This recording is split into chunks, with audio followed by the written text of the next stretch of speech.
Hello मेरे प्यारे बच्चों। तो कैसे हैं आप सब लोग? उम्मीद करता हूँ अच्छे होंगे, स्वस्थ होंगे और बिल्कुल मस्त होंगे। तो आप लोगों का हमारे यूट्यूब चैनल एजुसार्थ में स्वागत है।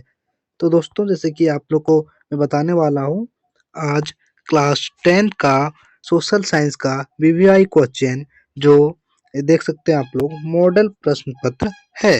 तो चलिए, आप लोग का बिना टाइम जाया किए हुए हम लोग स्टार्ट करते हैं बच्चों। और हाँ, उम्मीद करता हूँ कि आप लोगों का हिंदी का पेपर बढ़िया से गया होगा। तो अब हम लोग सोशल साइंस की ओर बढ़ते हैं, तो जो कि आप लोग का एग्जाम 7 फरवरी को है। तो चलिए, हम लोग देखते हैं आप लोग का बिना टाइम जाया करते हुए।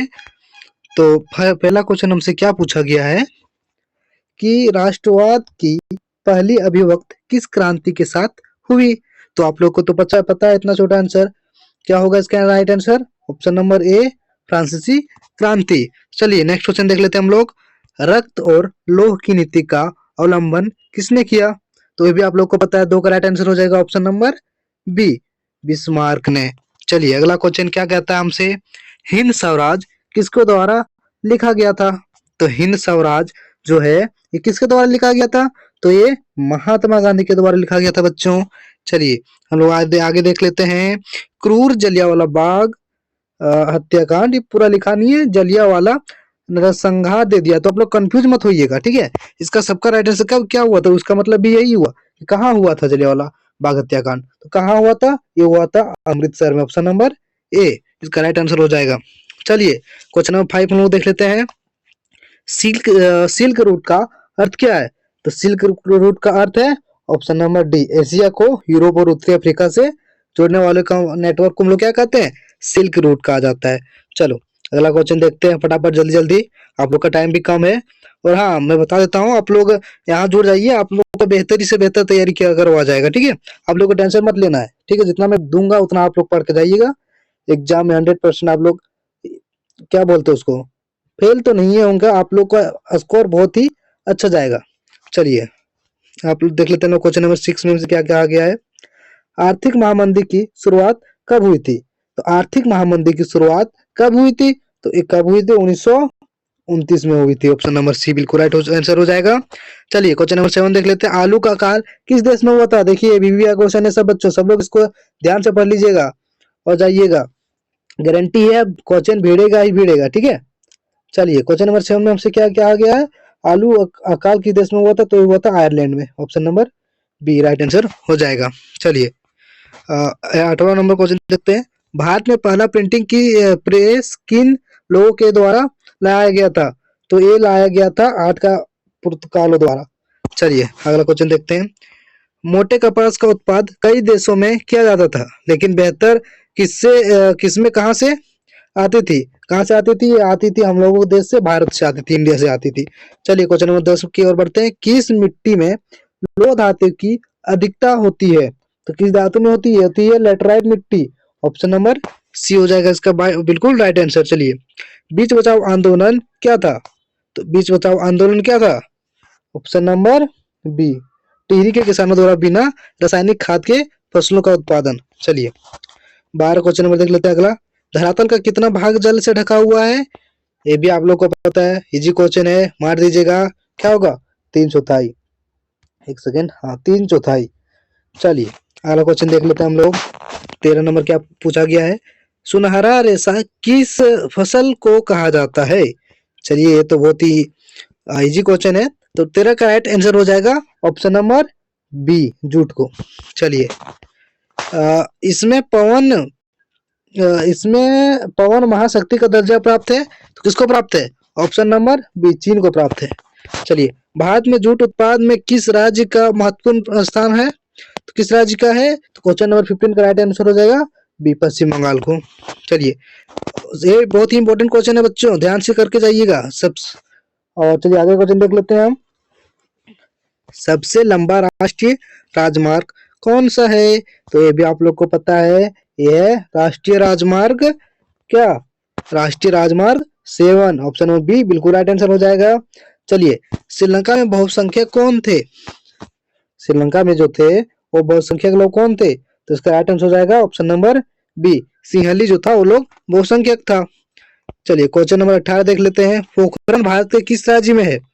तो ये पोखरण जो है भारत के राजस्थान के राज्य में है। चलिए अगला क्वेश्चन देखते हैं। संघ सूची, राज्य सूची और समवर्ती सूची का उल्लेखन संविधान की किस अनुसूची में किया गया है? किस अनुसूची में किया गया है? तो इसका राइट आंसर हो जाएगा ऑप्शन नंबर सी, 7वीं अनुसूची में किया गया है। चलिए, भारतीय समाज माना जाता है, तो भारतीय समाज किसमें माना जाता है? एक मातृ सत्तात्मक समाज या एक पितृ सत्तात्मक समाज? तो ये होगा ऑप्शन नंबर बी, एक पितृ सत्तात्मक समाज। चलिए आगे क्वेश्चन देख लेते हैं। किस नंबर, भारत किस प्रकार का राज्य है? चलिए, भारत किस प्रकार का राज्य है? ये तो लोकतांत्रिक भी है, धर्मनिरपेक्ष भी है और कल्याणकारी राज्य भी है। तो क्या होगा? ऑप्शन नंबर डी, उपरोक्त सभी होगा। चलिए क्वेश्चन नंबर 22 देख लेते हैं। बाम सेफ किसका आंदोलन था? तो जो बाम सेफ था ये किसका आंदोलन था? तो ऑप्शन नंबर 22 का राइट हो जाएगा ऑप्शन नंबर बी, कर्मचारी का। चलिए नेक्स्ट क्वेश्चन देख लेते हैं हम लोग। क्वेश्चन नंबर 23, राजनीतिक दलों को मान्यता कौन देता है? तो राजनीतिक दलों को मान्यता कौन देता है? तो 23 का राइट आंसर हो जाएगा ऑप्शन नंबर ए, चुनाव आयोग देता है। चलिए 24 देख लेते हैं। इनमें किस देश में एक दलीय शासन व्यवस्था है? किस देश में एक दलीय शासन व्यवस्था? वीवीआई क्वेश्चन है बच्चों, किस देश में है? तो 24 का राइट आंसर हो जाएगा ऑप्शन नंबर बी, चीन में है। चलिए अगला क्वेश्चन देखते हैं हम लोग। 25, भारत में लोकतंत्र की सफलता में क्या बाधा है? भारत में लोकतंत्र की सफलता में क्या बाधा है? यहाँ पे क्या है? यहाँ पे गरीबी है, मतदान का दुरुपयोग हो रहा है, अशिक्षा है, यानी कि ऑप्शन नंबर क्या होगा? Option number D right answer होगा। ये सब क्या होगा? गलत सब हो रहा है यहाँ पे, इसलिए गलत नहीं, मतलब ये सब हो रहा है यहाँ पे। किधर गया? तो इसका राइट आंसर जो हो जाएगा ऑप्शन हो जाएगा ऑप्शन नंबर डी हो रहा है। सब हो रहा है यहाँ पे, इसलिए इसका राइट आंसर होगा ऑप्शन नंबर डी। चलिए 26 नंबर देख लेते हैं। भारत के किस राज्य की प्रति व्यक्ति आय कम है? तो किस राज्य की है? 26 का राइट आंसर हो जाएगा ऑप्शन नंबर सी, बिहार का। चलिए अगला क्वेश्चन देख लेते हैं। रोजगार गारंटी अधिनियम कब लागू किया गया था बच्चों? VVI question. तो 27 का राइट आंसर हो जाएगा ऑप्शन नंबर ये, 2005 को किया गया था। चलिए क्वेश्चन नंबर आगे देख लेते हैं 28, भारत में मुद्रा जारी कौन करता है? तो मुद्रा जारी करने का काम किसका है? किसका है बच्चों? इतना इजी क्वेश्चन। तो हो जाएगा 28 का आंसर हो जाएगा डी, भारतीय रिजर्व बैंक, RBI।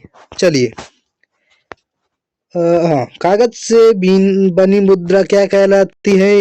ये भी आप लोग को पता है, हम लोग को कहलाती है पत्र मुद्रा कहलाती। क्या कहलाती है बच्चों? पत्र मुद्रा। चलिए अगला क्वेश्चन देख लेते हैं। क्वेश्चन नंबर 13 के आंसर कहा गया है, ये ऑब्जेक्टिव का लास्ट क्वेश्चन है बच्चों, ठीक है, उसके बाद सब्जेक्टिव है। चलिए 30 नंबर देख लेते हैं। सूचना का अधिकार अधिनियम कब पारित किया गया? तो 30 का राइट आंसर हो जाएगा ऑप्शन नंबर ए, 2000 अक्टूबर 2005 में किया गया था। तो चलिए अगला क्वेश्चन सेक्शन बी में है।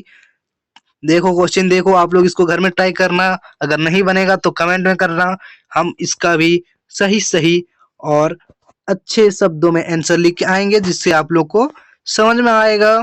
क्वेश्चन देख लो बच्चों, बहुत ही इंपॉर्टेंट क्वेश्चन है, आप लोग कमेंट करो, मैं लेके आऊंगा इसका भी सॉल्यूशन। तो आज हम लोगों ने कर ली है वीवीआई 13 क्वेश्चन। कितना कर लिया बच्चों? VVI 30 question. तो आप लोग जाओ फटाक करके वीडियो को कमेंट में पूछो क्या पूछना है और इस एक क्वेश्चन को सॉल्व करो और बताओ, और हमसे जुड़ जाओ, चैनल को सब्सक्राइब करो, ताकि आने वाले जितने भी एग्जाम है सब में तुम टॉप करो, टॉप। चलो आज तक यही, तो मिलते हैं अगले टॉपिक के साथ। Bye bye.